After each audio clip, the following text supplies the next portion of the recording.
Is your external component, the libx264-DLL, not found? I'm Sophie Chen, a Windows support engineer. I'm here to help you re-establish VideoLAN links.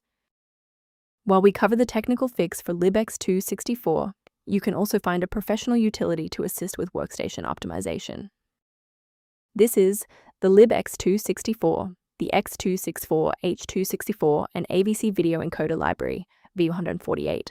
It provides unmanaged high-performance routines for the localized compression of video frames into h264 bitstream manifests, mandatory for localized real-time localized video encoding tools.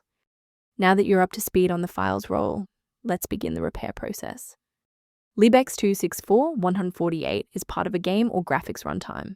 Install the Microsoft DirectX end-user runtime to restore legacy DirectX components, then update your GPU drivers if the file is hardware accelerated.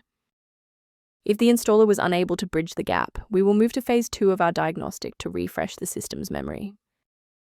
Performing a restart can determine if the error is just a transient environment glitch. A reboot refreshes your system's path variables and can sometimes re-establish a broken link to the libx264 file.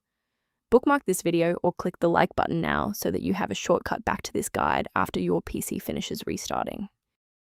Following the restart, if the diagnostic status remains unchanged, please execute the commands in step 3.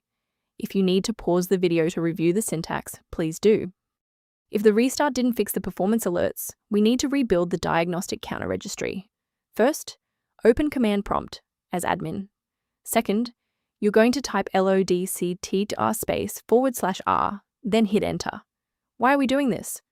Well, while these files almost never break, their registration in the performance registry Hive does. This command wipes those entries and rebuilds them. For a clean and stable recovery, it's important to stay within verified developer ecosystems. Keep your personal information safe by avoiding third-party mirrors for libx264-DLL, which lack the encryption and security of verified official updates. For those looking for a professional-grade monitoring resource, I've provided a link to a diagnostic tool for you below. If background initialization issues occur, the link in the description provides maintenance information related to libx264. Thank you for watching. To continue receiving professional-grade solutions for libx264 and other PC errors, please subscribe to our support community.